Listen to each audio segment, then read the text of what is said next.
প্রিয় দর্শক, স্বাগত আজ দুপুরে। আপনাদের সঙ্গে আছি আমি নুধাত সাওম। সবাইকে শুভেচ্ছা জানিয়ে শুরু করছি আজ দুপুরের আজকের আয়োজন। আজ থাকছে সংস্কৃতি, এনটিভি অনুষ্ঠান সূচি ও দুপুরের অতিথি। প্রথমেই থাকছে সংস্কৃতি। বাংলাদেশ শিল্পকলা একাডেমির এক্সপেরিমেন্টাল থিয়েটার হলে আজ সন্ধ্যা 7টায় মঞ্চায়িত হবে আদিশক্তি ল্যাবরেটরি ফর থিয়েটার আর্ট রিসার্চের নাটক হিরোস। নাটকটির নির্দেশনায় বিনয় কুমার। ধানমন্ডির আলিয়াস প্রসেসের লা গ্যালারিতে অনুষ্ঠিত হচ্ছে চিত্রশিল্পী সুরঞ্জনা ভট্টাচার্যের একক চিত্রকলা প্রদর্শনী স্টিচ কোলাজ। প্রদর্শনী চলবে 27 এপ্রিল পর্যন্ত। এবার এনটিভি অনুষ্ঠান সূচি। এবার জানিয়ে দিচ্ছি এনটিভি রাজরাতের বিশেষ বিশেষ অনুষ্ঠানগুলির সময়সূচি। রাত 8:20 থাকছে শামীম জামানের পরিচালনায় ধারাবাহিক নাটক গোলক ধাঁধা। এই তুই আজকা হাসান ভাই বললে পাঠাইছে, মানে এত আগে দাঁড়াইছো ভয় লাগবে। ও মানে তোর হাসান ভাই বলবে এরপরে তুই মুখ বাইতে যাবি, তোর কোনো দায়িত্ব নাই না? হ্যাঁ, এই তোর ভিতরে অন্তর নাই, বুঝলাম তোর নামটা অন্তর রাখছে কেন? তুই জামা খোল, তুই জামা খোল, আমি তোর অন্তর দেখবো আজকে। সে আমার হত্যার হুমকি দেয়, আমি সেটা মোবাইলে রেকর্ড করে রাখছি। হ্যাঁ ওইরকমই, কি নাম? ওই হুমকি দিতে পারো, এর বেশি আর কিছু করতে তুই পারো না। হন একটা কেরসা হুনাই তোরে, ছোট কালিয়া কেরসা হন। আরে আগে তুই ওরা ডিলিট করতে ক। আমি ডিলিট করবো না ভাই। ওরে বেটা ডিলিট, ওটা ঝুলিয়ে রয়েছে, এখন ঝুলিয়ে থাক। রাত 9টায় থাকছে অনুষ্ঠান স্যান্ডালিনা গ্ল্যামার ওয়ার্ল্ড।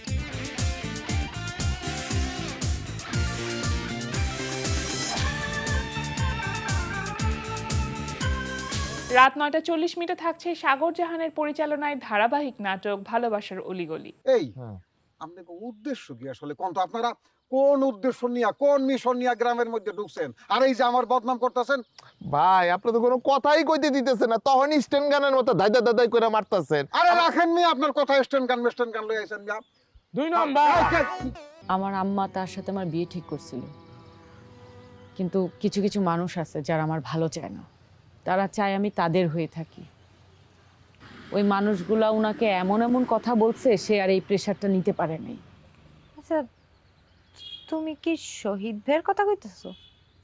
আর কার কথা বলবো ভাবি? আমি একটা জিনিস না বুঝতেছি না। শুনলাম রাগিনীরেও নাকি সে পছন্দ করে। হ্যাঁ, আবার তোমার থেকে শুনলাম যে তোমাদের মধ্যে একটা সম্পর্ক আছে। রাত 11:30 সরাসরি সম্প্রচার হবে টক শো এই সময়।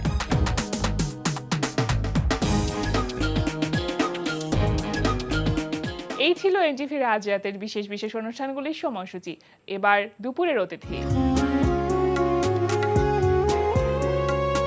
প্রিয় দর্শক, আমাদের আজ দুপুরের অতিথি জনপ্রিয় সুরকার ও সঙ্গীত শিল্পী মিলন মাহমুদ। শুভ দুপুর ভাইয়া। শুভ দুপুর। কেমন আছেন? ভালো আছি, তোমরা কেমন আছো? খুব ভালো আছি, আপনাকে পেয়ে খুবই ভালো লাগছে। আজকে অনেক দিন পর আমরা আপনাকে এনটিভি সেটে পেলাম, সুতরাং ভালো লাগার পরিমাণটা একটু বেশি। Thank you. এখন একটা কিন্তু উৎসব মুখর পরিবেশ চলছে, বলা যেতে পারে যে পহেলা বৈশাখ গেল, ঈদ গেল, সামনে আবার ঈদ আসছে, সুতরাং উৎসব মানেই নতুন নতুন গান, আপনাদের অনেক রকম ব্যস্ততা। কেমন গেল এই ব্যস্ত সময়টা, আর সামনে নতুন কি কি কাজ আসবে সেগুলো সম্পর্কে জানবো। তবে একটু জানি যে ঈদটা কেমন কাটলো সব মিলিয়ে? ভালো কেটেছে, মানে এই সময় এসে যেরকম ঈদ কাটে সেরকমই কেটেছে। আগের মতো ছোটবেলার মতো তো আমাদের নিজেদের যে এক্সাইটমেন্ট সেটা এখন আর থাকে না। এখন হচ্ছে দায়িত্ব পালন করতে হয়, কার কি আকাঙ্ক্ষার জায়গাটা রয়েছে সেই আকাঙ্ক্ষাগুলি তুমি মেটাচ্ছ কিনা, হ্যাঁ, তোমার সন্তান কি চাচ্ছে তোমার কাছ থেকে, আমার ওয়াইফ কি চাচ্ছে আমার কাছ থেকে, তারপরে সারাউন্ডিংয়ে আরও যারা যারা আছে ওদের কার কি প্রাপ্তি, কার কি আকাঙ্ক্ষা, এই জায়গাগুলি মেটাতে মেটাতে আসলে ঈদটা শেষ হয়ে যায়, ঈদটা কেটে চলে যায় আর কি। আর এখন তো আপনার ছেলে মেয়ে আছে, সুতরাং ছেলে মেয়েদের মধ্যে সেই ঈদের আনন্দটা দেখতে নিশ্চয়ই অন্যরকম ভালো লাগা কাজ করে। আচ্ছা, তো পরিবারের সবাইকে নিয়ে কি বাগেরহাটে ঈদ করা হচ্ছে না ঢাকাতেই? ঢাকাতে। আমার সাধারণত ঈদ পারপাসে কখনোই ঢাকার বাইরে যাওয়া হয় না।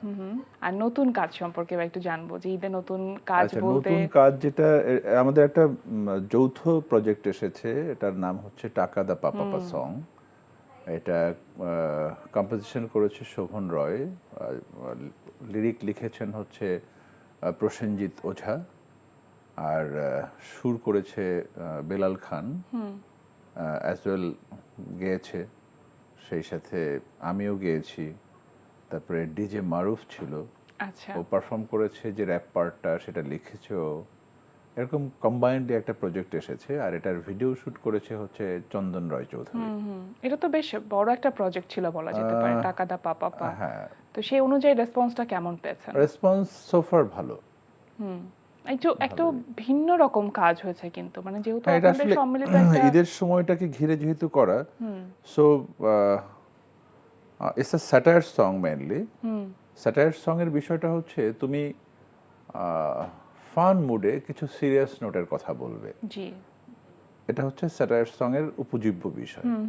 তো এরকম করেই করা হয়েছে। সেক্ষেত্রে যারা ঈদ আনন্দ উদযাপন করছে কিংবা গান শুনে করতে চাইবে, তারাও একটা খোরাক পেয়ে গেল, আর আমরা সবাই মিলে একটা ডিফারেন্ট কাজ করার সুযোগ পেলাম, একটা মেসেজ দেওয়ার চেষ্টা করলাম, এই আর কি। আচ্ছা, এই টিমটার সাথে বা এই টিমটা একসাথে হয়ে কি এর আগে কখনো কাজ করেছেন দিস ইজ আপনারা? The first time. তাহলে এই প্ল্যানটা কিভাবে করলেন বা কবে থেকে এটা চিন্তা মেইনলি হলো? বেলাল খান আমাকে একদিন বলছিল যে, মিলন ভাই, তুমি তো সাধারণত সিরিয়াস গান করো, হ্যাঁ। তোমার সাধারণত সব গানগুলি হচ্ছে একটু সিরিয়াস নোটের হয়, একটু ক্লাসিক্যাল টার্মস থাকে, তো তুমি এই জায়গা থেকে বেরিয়ে একটা ডিফারেন্ট কাজ করো না। আচ্ছা তো আমি ওকে এনকারেজ করলাম যে ঠিক আছে কর। আমি আমার পার্সোনালি যে কম্পোজিশনগুলি, সেই কম্পোজিশন আসলে এই টাইপটা হবে না, কারণ আমি ওই টাইপটা আমি করতে পারি না। হ্যাঁ, এটা মানে ওই ঘরানার গানগুলো আপনি করেন না এক্স্যাক্টলি, সাধারণত। এটা আমার একটা অপারগতা আছে। হ্যাঁ। তো তুই যেহেতু পারিস, তাহলে তুই কর, আমি সেখানে পার্টিসিপেট করি। আচ্ছা তো এটা করার পরে আমাকে শোনালো, আমি বললাম যে বাহ, চমৎকার হয়েছে তো, this is a good song, good composition as well. ঠিক আছে, চল আমরা সবাই মিলে করি, এই আর কি। আচ্ছা, অনেক সময় হয় না ভাই যে একটা কাজ করার পরে মনে হয় খুব ভালো লেগেছে, কিন্তু দর্শক বা শ্রোতা দর্শক যারা, তারা সেইভাবে করে আসলে গ্রহণযোগ্যতা পায় না। হয়। তো এইটার আসলে আপনাদের প্রত্যাশার জায়গা কতটুকু ছিল বা কতটুকু পর্যন্ত আসলে পৌঁছেছে? যদিও মানে সম্প্রতি রিলিজ হয়েছে, সুতরাং ভাবে বলা যাবে না, কিন্তু তারপরও তো একটা বোঝা যায়। এটার প্রত্যাশার জায়গাটা আমরা খুব যে মানে বিশাল কোনো কিছু প্রত্যাশা করে বসে আছি, সবার কথাই বলছি আমি, সেরকম না। সবাই শুনবে, সবার কাছে ভাল লাগবে, একটা উৎসব উদযাপিত হচ্ছে, সেখানে এটা একটা ভূমিকা থাকবে, এরকম। আচ্ছা, এই কাজটা সম্পর্কে তো শুনলাম, টাকা দা পাপা পা। আর একটা সোলো সং বেরিয়েছে হ্যাঁ। আমার, ওটা হচ্ছে লিখেছেন হচ্ছে ইঞ্জিনিয়ার শাকিল খান, আর কম্পোজিশন করেছে হচ্ছে রবিন রৌফ, আর গেয়েছি আমি। আর গানের টাইটেলটা হচ্ছে প্রেয়সী, আর এটা পাবলিশ করেছে হচ্ছে ধ্রুব মিউজিক স্টেশন। আচ্ছা, সেটাও ঈদের সময় রিলিজ হয়েছে গানটি। এটা কি মিউজিক ভিডিও আকারে রিলিজ হয়েছে? হ্যাঁ, মিউজিক ভিডিও আকারে রিলিজ হয়েছে। এটা একটা ছোট প্রজেক্ট বলা যায়, অনেক বেশি হিউজ বাজেটের কোনো প্রজেক্ট না। আর এটা ইউটিউবে সার্চ করলেই সবাই পাবে, প্রেয়সী বাই মিলন মাহমুদ, এটা লিখে সার্চ দিলেই সবাই পেয়ে যাবে। আপনার কণ্ঠে একটি গান শুনতে চাইবো, তাহলে কোন গানটি শোনাবেন আমাদের? ঈদ যেহেতু গেল, তাহলে ঈদের সময় যে গানটা আমরা সবাই এনজয় করি, সেটাই একটুখানি শোনাই, স্বপ্ন শুনি, জয়ের বাড়ি। শুনি।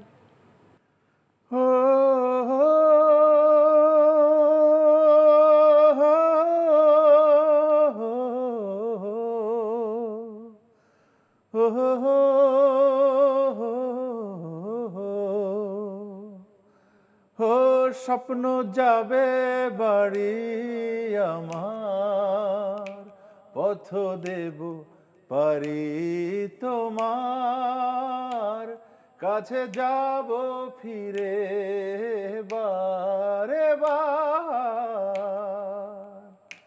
স্বপ্ন যাবে বাড়ি আমার, পথ দেব পারি তোমার, কাছে যাব ফিরে বারে বার, কাছে যাব ফিরে বারে বার।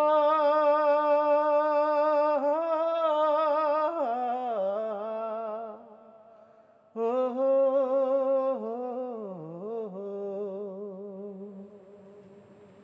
কি অসাধারণ, মানে গানটা যতবার শুনি ততবারই মনে হয় যে ঈদের সময় যে বাড়ি ফেরার টান সেটা একটা অন্যরকম ভাবে কাজ করে, অন্যরকম ভাবে আন্দোলিত হয়। 2009 সালে আপনি গানটি করেছিলেন। হ্যাঁ, এইটার দুটো ভার্সন। প্রথম ভার্সনটা হচ্ছে আমার গাওয়া, 2009 যেটা তুমি বলছিলে, হ্যাঁ 2009 হচ্ছে এটা পাবলিশড হয়েছিল। আর 2016-তে এসে এটার সেকেন্ড ভার্সনটা হয়েছে আর কি, যেটা এখন সবাই শুনছে। জি, এটা হচ্ছে 2016 সালে হয়েছিল। মানে কোনো একটি গান যেটা বিজ্ঞাপনের জন্য বানানো এবং এই গানটি এত বেশি পরিচিতি পেয়েছে, এত বেশি শ্রোতা দর্শকদের কাছ পর্যন্ত পৌঁছেছে, সেটা একটা অন্যরকম বিষয় একজন সঙ্গীত শিল্পীর জায়গা থেকে। যখন গানটি করেছিলেন বা রেকর্ডিং হয়েছিল, গানটি যখন আপনি নিজে শুনলেন তখন কি মনে হচ্ছিল যে এত জনপ্রিয়তা পেতে পারে গানটি? টু বি অনেস্ট, আমরা অতটা প্রত্যাশা করিনি। এটা যেহেতু একটা প্রোডাক্টেড থিম সং হিসেবে এটা পেয়েছিল, আমাদের প্রধান টার্গেট ছিল যে প্রোডাক্ট পিপল, মানে যারা করেছে এটা সবাই জানে যে গ্রামীণ ফোন এটাকে আমাদের কাছে এসেছিল। গ্রামীণ ফোন কন্ট্যাক্ট করেছে হচ্ছে হাবিব ওয়াহিদকে। হাবিব ওয়াহিদ কম্পোজিশনটা রেডি করেছে, রেডি করে হাবিব মনে করেছে যে এটা মিলন মাহমুদ গাইলে ভালো হবে। জি, সো হাবিব আমাকে আবার কন্ট্যাক্ট করেছে, যদিও গানটা ও গেয়েছিল এবং অ্যাকর্ডিংলি আমি ওকে সাজেস্টও করেছিলাম যে তোমার ভয়েসটাও শুনতে খুব ভালো লাগছে, এটাই রাখা যেতে পারে। তো ওর মানে নেই যে আপনি ভয়েসটা দিয়ে দেখেন তারপরে কি হয় দেখেন। এনিওয়েজ, তো এটা হলো। তো আমাদের প্রত্যাশার জায়গাটা হচ্ছে যে ক্লায়েন্ট হ্যাপি কিনা। যদিও ক্লায়েন্টের মূল টার্গেটটা ছিল এরকম যে লাখো মানুষকে অ্যাকোমোডেট করতে পারবে এবং লাখো মানুষের ইমোশনকে টাচ করতে হ্যাঁ, পারবে, কানেক্ট কানেক্ট করতে করতে পারবে। তো এই বিষয়টা যদি আমরা বিচার করি, তাহলে আমরা যখন রেকর্ডিং ডান করলাম তখন আমাদের কাছে শুনে মনে হলো যে ইট সাউন্ডস লাইক দ্যাট। আচ্ছা, ওরকম মনে হচ্ছে যে কোটি মানুষকে কানেক্ট করেছে কিংবা করতে পারবে, এরকম মনে হচ্ছে। তো যখন আমি দেখলাম যে এটা যখন রিলিজ হলো তখন চারদিকে মাত্র শোনা যাচ্ছে। আর এটার এমন একটা ব্যাপার যে every after 5 minutes each channels এটা প্রচার যাচ্ছে। জি, তো নতুন একটা বিষয়, নতুন যে কোনো একটা পরিবেশনা তুমি যখন 5 মিনিট পর পর কিংবা 2 মিনিট পর পর বারবার শুনতে থাকবা, তোমার শ্রুতিতে ওটা গেঁথে যাবে যদি বিন্দুমাত্র মানে তোমাকে ধরবার মতো কিংবা তোমাকে কানেক্ট করবার মতো রসদ ওটার মধ্যে থাকে। জি, তো অ্যাকর্ডিংলি হয়েছে তাই। প্রতিটা মানুষ একদম শিশু থেকে শুরু করে বয়োজ্যেষ্ঠ যারা, তাদের মনে পর্যন্ত মানে জায়গা করে নিয়েছে গানটা। ওই বারবার শোনার একটা বিষয় ছিল, সেই সাথে রসদটা ভালো ছিল, গায়কই হয়েছে যতটুকুন হওয়ার মানে ছিল আর কি। সবকিছু মিলিয়ে আসলে একটা নিখুঁত পরিবেশনা ছিল। হয়তোবা। ভাইয়া একটু পেছনের দিকে যাই, যে আপনার ক্যারিয়ারের শুরুটা 2005 সালে, কিন্তু এই যে গানের সাথে যে যুক্ত হওয়া বা গানকে ভালোবাসে এটার সাথে এতগুলো বছর পাড়ি দেওয়া, এটা আসলে মানে মূল অনুপ্রেরণাটা আপনার কোন জায়গা থেকে এসেছে? অনুপ্রেরণা যদি আমি বলতে যাই সেক্ষেত্রে সম্ভবত মায়ের কাছ থেকে এসেছে। কারণ মা বেশ কালচারাল মানুষ ছিলেন। উনি কোনো কিছু আনুষ্ঠানিকভাবে করতে পারেননি, বাট অনানুষ্ঠানিকভাবে সন্তানদেরকে নিয়ে ভীষণ টানাপোড়েন সম্বলিত জীবন ছিল আমাদের পরিবারের। তো ওইখানে থেকেও ওই টানাপোড়েনের জায়গায় বসেও উনি আমাদের সবাইকে নিয়ে বসে যে এনকারেজ করতো যে একটা গান করো, কিংবা সেজু ভাই আবার খুব ভালো অভিনয় করতে পারতো, বলতো যে ঠিক আছে তুমি একটা ডায়লগ বলো। এই যে চর্চার যে জায়গাটা, এবং চর্চার জায়গাটা ভীষণ রকমের অনানুষ্ঠানিক ছিল। তারপরে আমাদের সংগ্রামমুখর যে জীবনটা, সেখানে কখনোই পারমিট করে না যে এই কালচারাল অ্যাক্টিভিটিসগুলি হোক কিংবা হতে পারে, এই বিষয়টা কখনোই পারমিট করে না। কিন্তু তারপরেও এই মায়ের কারণেই কিন্তু এগুলি মানে হয়েছে, আমরা করেছি। তো এটা হচ্ছে আমাদের হেরিডিটিতে ঢুকিয়েছে মা। সেই সাথে আমি যখন বুঝলাম ছোটবেলার থেকে, যখন পড়াশোনার একদম প্রারম্ভিক যে জায়গাটা, সেই জায়গায় যে গান শুনতে চায় সবাই, আচ্ছা, প্রাইমারি লাইফে আমি যখন প্রাইমারি স্কুলে পড়ছি তখনও স্কুলের কোনো কোনো টিচাররা কিংবা মানে যখন কালচারাল কিছু ইয়ে হতো, ক্লাস হতো, তখন এই মিলন একটা গান গা, মানে তাদের মানে ছোটবেলায় প্রত্যাশায় যেরকম হয় আর ওটাই কি। ছিল যে হ্যাঁ মিলন একটা গান হ্যাঁ। গাবে। তো এইভাবে আমি একটা সময় দেখলাম যে আসলে সুরটা আমার ভেতরে বসে গেছে, কিংবা আমি মনে হয় সুর মানে ইনবিল্ট হয়তো বা নিয়ে এসেছি, এরকম একটা ভাবনা আমার মধ্যে আসলো। আচ্ছা, তারপর কত বছর বয়সে মানে গানটা পরিপূর্ণভাবে আপনি Official। শেখা শুরু করলেন? তুমি মানে জিজ্ঞেস করছো যে অফিসিয়াল আমি, হ্যাঁ, কবে থেকে গানটা শুরু হলো? আনঅফিসিয়ালি তো আমি ছোটবেলা থেকেই গান শুরু করেছি, এবং আমি কোনো একটা ইনস্ট্রুমেন্টসের সান্নিধ্য পাই হচ্ছে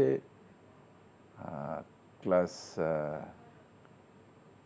সম্ভবত ইন্টারমিডিয়েট, হ্যাঁ ইন্টারমিডিয়েট থেকে হারমোনিয়াম বাজানোর মানে সুবিধাটা পাই। আচ্ছা, একটা মেজো ভাই, আমাদের মেজো ভাই, উনি আবার গান শিখতেন, রবীন্দ্রসঙ্গীত শিখতেন, একাধারে জব করতেন এবং গানও করতেন। গানও শিখতেন। তারপর কোনো ওস্তাদজির কাছে শেখা হচ্ছিল কি না। সেই সময়টাতে? না না না, আমার জীবনে কোনো ওস্তাদজি নেই আর কি। বাহ, আমি যা যা মানে যতটুকুন করছি কিংবা যতটুকুন আমি আমার লিসেনার্সদের কাছে দেওয়ার চেষ্টা করি, সেটুকুন আসলে আমার শ্রুতি নির্ভর বিষয়টা। ধরো আমার কোনো একটা ক্লাসিক্যাল টার্মস আমাকে খুব অ্যাট্রাক্ট করলো, আমি জানতে চেষ্টা করি এটা কেন অ্যাট্রাক্ট করেছে, মানে কি কারণে আমি আকর্ষিত হলাম। আচ্ছা, তো সেক্ষেত্রে ওই আকর্ষণ করার উৎসটা কোথায়, আমি মানে ওই উৎসের কাছাকাছি যাওয়ার চেষ্টা করি। আচ্ছা। হতে পারে মানে জিনিসটাকে আসলে একটু গভীরভাবে বিশ্লেষণ করে দেখার চেষ্টা করেন, যে কোনো সুর বা সুর সম্পর্কিত যে কোনো কিছু থাকলে। রাইট, মানে বিষয়টা তুমি অ্যাভারেজ এভাবে বলতে পারো, এই মহা প্রকৃতি হচ্ছে একটা বিশাল শিক্ষালয়। নিঃসন্দেহে। স্বভাবতই তুমি মহা প্রকৃতিকে যদি তোমার জীবনের একমাত্র আশ্রয়স্থল মনে করো, তাহলে এই প্রকৃতি নিজ দায়িত্বে সব কিছু শেখাবে। হয়তোবা আমি কোনো বাড়ে গোলাম আলী হতে পারবো না, কিংবা আমি কোনো অজয় চক্রবর্তী হতে পারবো না, বাট মানুষকে অ্যাট্রাক্ট করবার মতো, মানুষের মেধাকে, মননকে ভালো লাগা দেবার জন্যে যেই বিষয়টা দরকার, সেই বিষয়টুকুন তুমি অর্জন করতে পারবে। অবশ্যই, এবং সেটা জ্বলন্ত প্রমাণ আপনি।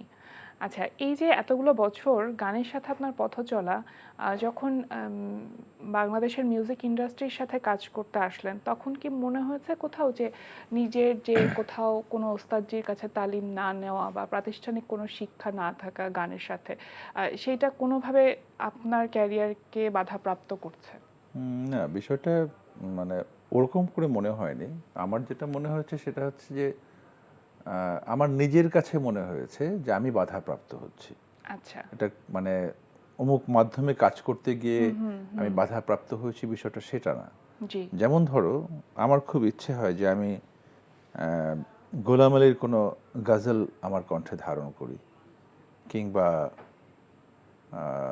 মেহেদি হাসানের কোনো গজল আমি আমার কণ্ঠে ধারণ করি এবং সেটা ওনাদের মতো করে পারফর্ম করি। এই বিষয়টা আমার সাহসে আসে না, এর কারণই হচ্ছে ওনাদের মতো করে ক্লাসিক্যাল আমি শিখিনি বলে।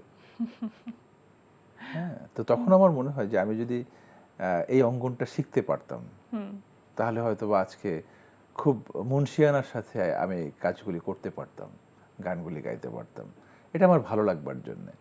আবার একই সাথে শান্তি কিংবা সুখের জায়গাটা ওইটা যে ওনারা ওনাদের ক্রিয়েশন দিয়ে বিখ্যাত হয়েছেন এবং সেটা পারফর্ম করে বিখ্যাত হয়েছেন। কোটি মানুষ তাদেরকে ভালোবাসে ওনাদের ক্রিয়েশনের জন্য। আমি যদি আমার কথা ভাবি যে আমি একজন প্রকৃতির একটা অংশ হিসেবে আমি যতটুকুন পেরেছি, আমার মূল্যবোধে যেই রসদগুলি এসেছে, আমার দর্শনের জায়গায় যেই দর্শনটা এসেছে, এগুলি কম্পাইল করে আমি যখন একটা ক্রিয়েশন করি, আমি সেটা চেষ্টা করি সঠিক সুর আরোপ করার, যে সুরটা মানুষকে কানেক্ট করবে। তো এরকম যদি ভাবি, তাহলে আমার কি কোনো ক্রিয়েশন এস্টাবলিশড হলো কি হলো না। তো পরে যখন দেখি যে না ঠিক আছে, yes there is some numbers, যে নাম্বারসগুলি আমি মরে গেলেও হয়তো বা চলবে, চলমান থাকবে। এই যে যোগটা সংস্কৃতি, বাংলার সংস্কৃতিতে এই যে যোগটা, ধরো চারিদিকে কোলাহল অবাক পৃথিবী নির্জনতা হারায়, আমার যে গানটা খুব সমাদৃত হয়েছে, কিংবা এই গানটার কমেন্টসগুলি পড়লে আমি সব থেকে বেশি মুগ্ধ হই। জি, এখানে সম্ভবত 1000-1200 কমেন্টস করেছে মানুষ, এবং প্রত্যেকটা কমেন্টস এত মুগ্ধ করে আমাকে, এত আমার মানব জন্মকে সার্থক করে দেয় এই কমেন্টসগুলি, যে একটা গানের কারণে মানুষ আমাকে এই কমেন্টসগুলি করছে। তখন ভালো লাগে যে এটাও তো নেহায়েত মন্দ না, হয়তো ওনাদের মতো করে পারছি না, বাট আমি তো আমার মতো করে পারছি। একদম। এবং এটাই সফলতা, প্রকৃত সফলতা একজন প্রকৃত শিল্পীর সব থেকে বড় প্রাপ্তি, যে যেভাবে করে সে চেয়েছে শ্রোতা দর্শকদের মনটাকে জয় করতে বা সেই যোগাযোগ স্থাপন করতে তাদের মনের সাথে, সেটা সে করতে পেরেছে। এবং এইভাবে সফলতার সাথে সামনের দিকে এগিয়ে চলুন, সেটা সেই কামনা বা সেই শুভ প্রত্যাশা সবসময় আপনার সাথে আমাদের আছে। একেবারেই শেষ পর্যায়ে চলে এসেছি। সত্যি কথা বলতে আরও অনেক গল্প বাকি ছিল, সেগুলো করা হলো না, হয়তো অন্য কোনো আয়োজনে আমরা সেই গল্পগুলো করব। শেষ পর্যায়ে আপনার কণ্ঠে একটি গান শুনতে চাইবো। চারিদিকে কোলাহল যে গানটির কথা শুনছিলাম, সেটা কি শুনতে পারি আমরা? সেটা শোনা যায়। আর তোমাকে অশেষ ধন্যবাদ, এনটিভি পরিবারকে অশেষ ধন্যবাদ এরকম একটা চমৎকার প্রোগ্রাম কন্টিনিউ করবার জন্যে। আর যে সফলতাটা বলেছো, আমি সফলতা নিয়ে ভাবি না, আমি অর্জনটা নিয়ে ভাবি। যতটুকু অর্জন করছি মানুষের কাছাকাছি থাকতে পারলেই হয়। তো এবার গানটা করি। চারিদিকে কোলাহল অবাক পৃথিবী নির্জনতা হারায়, ভাবনার ভিড়ে বসে কষ্টে মন আজ লজ্জাকে লুকায়। চারিদিকে কোলাহল অবাক পৃথিবী নির্জনতা হারায়, ভাবনার ভিড়ে বসে কষ্টে মন আজ লজ্জাকে লুকায়। মন যেতে চায় অজানায়, মন যেতে চায় অজানায়। একটু একটু করে কতটা পথ হেঁটেছে সংসার, ক্লান্তির শেষে এসে প্রশ্ন জাগে আমি কার, কে তোমার হো। আকালের হাটে এসে অমূল্য বোধ আজ মূল্য যে হারায়। আবার কবে হবে বোধের বাজার দর কাঙ্ক্ষিত সীমানায়। আকালের হাটে এসে অমূল্য বোধ আজ মূল্য যে হারায়। আবার কবে হবে বোধের বাজার দর কাঙ্ক্ষিত সীমানায়। মন যেতে চায় অজানায়, মন যেতে চায় অজানায়। আবার কবে হবে বোধের বাজার দর কাঙ্ক্ষিত সীমানায়। চমৎকার লাইন। অনেক অনেক ধন্যবাদ ভাই আপনাকে আমাদের আয়োজনে এসে সময় দেওয়ার জন্য। Thank you very much. প্রিয় দর্শক, আমরা চলে এসেছি অনুষ্ঠানের শেষ প্রান্তে। অনুষ্ঠান সম্পর্কে আপনার মতামত জানাতে মেইল করুন আজ দুপুরে @ntvpd.com এ। বিশ্বের যে কোনো প্রান্ত থেকে যে কোনো সময় আজ দুপুরে দেখতে ভিজিট করুন আমাদের পূর্ণাঙ্গ ওয়েব পোর্টাল www.ntvpd.com। এছাড়া এনটিভি সব জনপ্রিয় অনুষ্ঠান ও খবরের আপডেট পেতে ভিজিট করুন আমাদের ইউটিউব চ্যানেল ও ভেরিফাইড ফেসবুক পেজে। সবার মঙ্গল কামনায় আজকের মতো এখানে শেষ করছি। শুভ দুপুর।